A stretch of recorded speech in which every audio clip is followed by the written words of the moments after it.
When being child-free adds 40 extra hours of work. Background: I work for a huge corporation and am a salaried employee. Relevant later. My job is very project-based, and each employee works on their own projects most of the time. Today, our department manager booked a team meeting to discuss upcoming changes. Cool, no problem. At this meeting, we're presented with a memo outlining the changes in hours to be worked for November, possibly longer, as follows.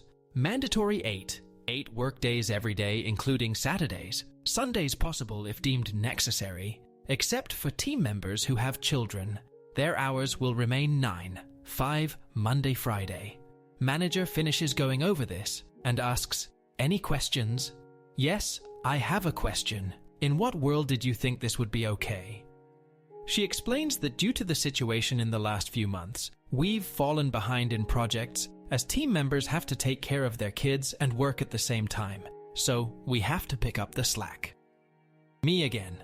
Based on our status meeting yesterday, the team members without kids are all on track with their projects, with many of us consistently finishing days before our deadlines. So are you telling me that those of us who don't have kids have to work an additional 40 hours a week to complete projects for team members who won't even be helping finish the said projects? She responds with, "I'm struggling to understand why this is such a big issue for you." Excuse me, what? I ask my fellow child-free team members if they're okay with this. All of them say no. The ones with kids are completely silent, of course. I tell her that it's absolutely insane that she thinks this is even close to being okay. She just blinks at me. Then I ask her if she will also be working these hours with us. Of course it's a no, she has a child. A fucking 18-year-old, mind you. I was ready to throw my laptop through the window at this point. She then just ends the meeting. I'm fuming. I regroup with my fellow child-free team, and we agree that this isn't about to happen.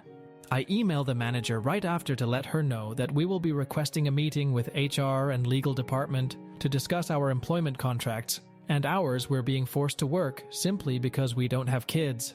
I know damn well that this is fucking insane and against all employment policies within the company. She proceeds to call me and tell me there is no need to go to HR legal and we can resolve this internally. Bitch. No, we can't. You dismissed me and didn't even bother to listen to 12 other team members you plan to work to death without any sort of additional compensation. She then says, "Well, you're salaried, so there's no need for additional compensation." If only I had the ability to choke her through the phone. I collect myself and tell her, in the most professional way I could muster, that we can discuss this with HR legal, and I end the call. I proceeded to book a meeting with my child-free team, manager, and HR legal for tomorrow. In the meantime, I'm downing a bottle of wine to calm myself. I might end up unemployed tomorrow, but I'm not letting this go. This is the hill I will die on. End rant. Update 1. Some users asked what I do for work. I have to give a vague answer to this for privacy reasons. I work in the Regulatory Compliance Department, and our job is to monitor and enforce internal policies and laws, regulations at all levels within the company. Almost everyone requested an update, so I really hope this lives up to the hype. The meeting took place first thing this morning with the manager, head of HR, another HR manager, 2 labor law attorneys from legal department, head of my department. Legal invited him on the fly this morning, and 13 CFs, 12 co-workers and me. I started the meeting by explaining why we've gathered here today. Head of my department was dumbfounded. He clearly had no idea what the manager tried to pull. Legal went through the rules of discussion, wait your turn to speak and such. I was first to make my case, and my approach was simple. Show proof, show policy, explain why the policy was violated and therefore can't be enforced. Boring? Yes, I know. But if that didn't work, I had other points on reserve to bring up. Side note, I really wanted to go all out and lose my filter and say what I really was thinking, but as we know that would get me nowhere. So I presented the manager's memo and company's overtime policy, which clearly states that mandatory overtime must be mandatory for all members of the department, hourly and salaried. All members must work equal number of OT hours.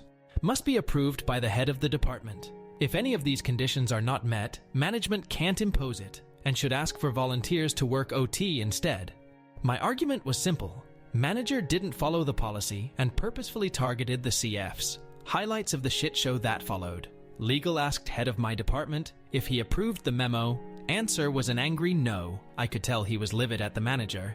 In my head, I'm laughing my A off. Legal asks manager for her side of the story. Answer, I wasn't aware of this policy. I interject with, I find that hard to believe when 3 weeks ago we did an extensive review with that policy being the main objective, and you were heavily involved with each step. Head of HR chimes in with, I can attest to that. I worked with the manager on this project. Let's be truthful, please. In my head, I'm screaming, take that bitch. Manager says, well, I didn't think policy would apply in this case. Y'all, it took all my willpower not to cuss her out. All of a sudden, her memory came back, and now she's aware of the policy? Legal stepped in with, are you saying that you, the manager responsible for enforcing policies, honestly thought that those same policies don't apply to you? Yes. Head of my department stepped in with, to manager, still angry AF. You were blatantly wrong here. There's no need to try and justify it. This is obviously very summarized, but the gist is there. Round 1 was a win.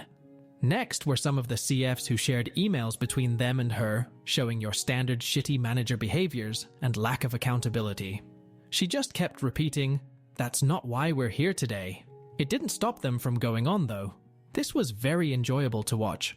Then, one of the other CFs asked to speak, and let me tell you, this guy showed up with receipts.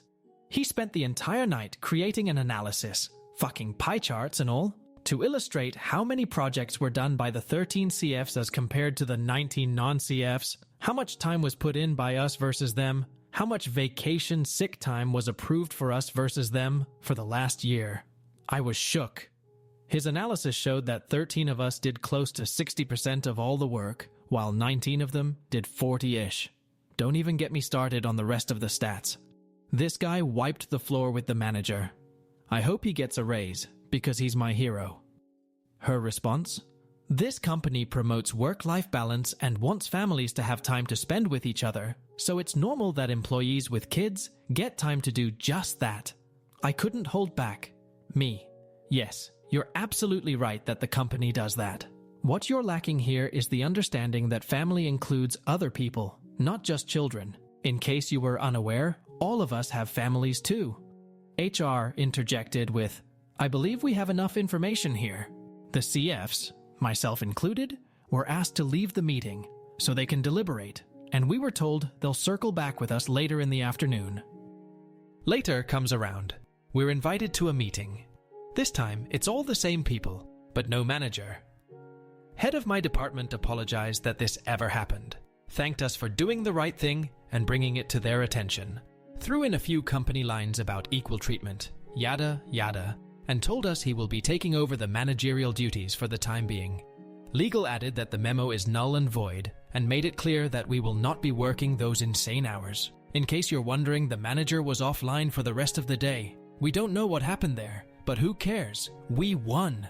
Final update. So it's been about a month since the whole situation took place.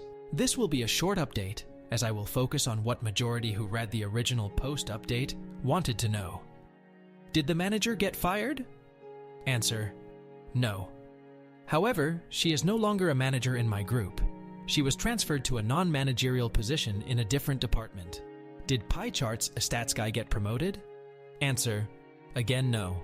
But I hear that the company has a promotions freeze in place until end of year, so there is still hope. The manager position remains open,